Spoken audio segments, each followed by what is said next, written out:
Hi everyone, today's video is going to be my Syrian hamster Marmadukes cage tour, and she is in this tank. The bless her, she's just waking up.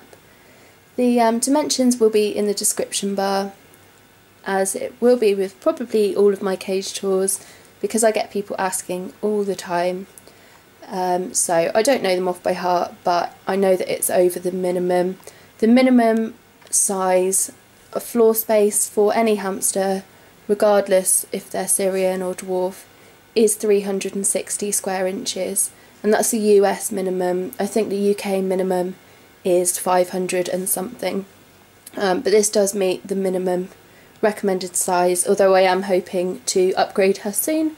I'm looking to get a IKEA Detolf for her, because she is quite an active hamster, so I do want to give her loads of space, and also she doesn't run on her wheel much, so I think floor space is really important for her. And I do know this is not a huge tank for her, so I am going to upgrade it soon. So I got this tank from a Facebook page that was a kind of for sale in my area Facebook page, so I did get it second hand, so I can't give you a link or anything to where I got it. I think it's by Fluval or something, but I know these tanks are quite expensive new. It comes with the base, which is really good because it means I've got some storage space under there, and I bought it for £35. I also took off the top that it came with, and I made this mesh top, which I do have a video on how I made it, just in case anyone wants to know, because I know a lot of people keep gerbils and hamsters in tanks, so I do have a video on that. So I think what I'll do is take off the lid with all the hanging things and show you what's on the base of the cage first. So for the back of her tank I've just stuck some wrapping paper, and I was going to put a wintry one, but I really haven't had time, to be honest, so I think I'll do that next year. But at the moment it's just got this kind of summery print, but I think that's really nice. It makes it a bit more colourful, because I find winter is just so grey and dull, and I quite like having her tank all bright and colourful to kind of cheer me up a little bit. So in this corner I've just got her water bottle stuck with industrial strength Velcro, which I just searched for on eBay. I just googled industrial strength Velcro basically, and it's got a sticky back, so I just stuck some Velcro to the tank and to her bottle, and it means I can remove it really easily for cleaning, and it means it also stays there while she drinks, because I know a lot of people have issues when it comes to using tanks with water bottles. I'm not sure who this water bottle's by, so I can't tell you that. It's not an amazing one, but it had quite a flat back, so I thought it would work quite well in here. So in this corner here she has her Hop Nibble Squeak play ledge in pink polka dot with her name on, and she absolutely loves this. It's got a really nice sized tunnel, which I find is an issue with a lot of Syrian hamster products. I normally find that they're quite small, but I do also have a review on all three of the Hop Nibble Squeak products in her cage, so you can always check that out. Oh, she's just waking up. I'm sorry about her poop as well. I did clean her out yesterday, but she has a habit of kind of throwing her poo out of her little nest. Hello. So here she has a Syrian hamster house, again by Hop Nibble Squeak, in the pink polka dot. And as you can see next to Marmy, it's an absolutely massive house, which is really, really good, because Marmaduke is a massive Syrian, so a lot of the houses that I buy are really, really cramped for her. So it's really, really roomy, and she loves it. It's also got these little grips on there, so she can climb up here easier, and she also loves to sit up here, and I think it makes another level in her cage. I really like how it uses the space. What is it? What is it? And she's grumpy in the mornings.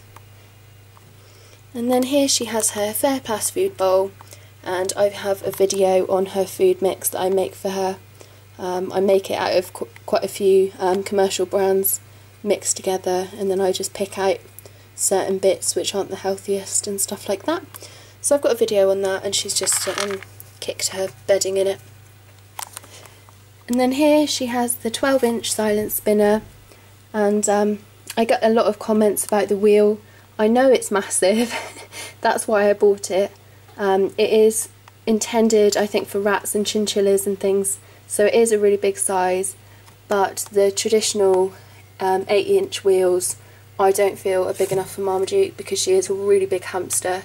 I had an 8-inch wheel, and when she was running she was arching her back in a really uncomfortable way, so that's why I bought a 12-inch wheel. It is a bit excessive and it does take up a huge amount of room in her tank, but I don't want to give her anything that could be damaging to her. So yes, she does have a huge wheel.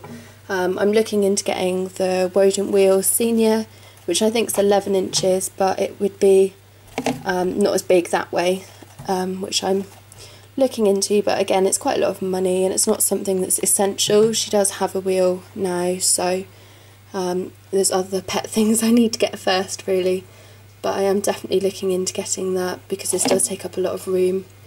But there we go, I've got it and that's what I use. I'm not telling everyone to use it, but if you do get a wheel for your hamster, make sure that it is big enough for them, because it's really important that they don't run in a wheel that could be uncomfortable for them, because they do need to run, and they will run on a wheel even if it's hurting them, because they need to get out all that exercise. And the wheel should also be enclosed, like this, like an enclosed plastic. You should never get the wire kind of meshy ones, because that can cause bumblefoot. Are you going to show us how you use your wheel? No. Okay. She mainly just sits on it, or stores food on it and then runs to make a really big noise while we're all asleep. So that's it for down here at the moment. It's pretty bare, but I do change things around really frequently with her because she gets bored of things really quickly, whereas with the dwarves they like things where they like things and they get a bit agitated if I change things around too much, whereas with Marmy, well, she's always got different toys, so yeah. If we now go on to things hanging from the top of her cage, we have this corner hammock from Hop Nibble Squeak again, and it's kind of in a matching set with these with pink polka dot. I can't remember how much these two were, but I know this was £12.50. And then here she's got a kebab with a few different chews on it, although she really doesn't chew it all that much. That used to belong to the guinea pigs, which is why it's really chewed. And I don't often switch things out of my animals' cages because I don't really like switching up their scents and stuff. But I took that out of the guinea pig's cage and then gave it to Marmy like a year later, so I thought all the scents and stuff would have probably gone. But I don't often do that, but I thought rather than have it go to waste, because these kebabs are quite expensive.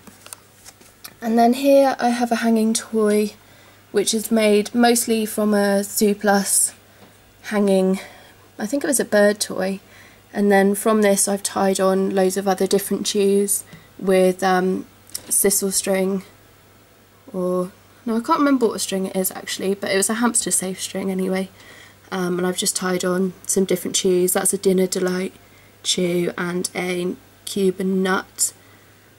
And then here she has her Zooplus activity bridge, which I think was £3.20 or something, and she absolutely loves this.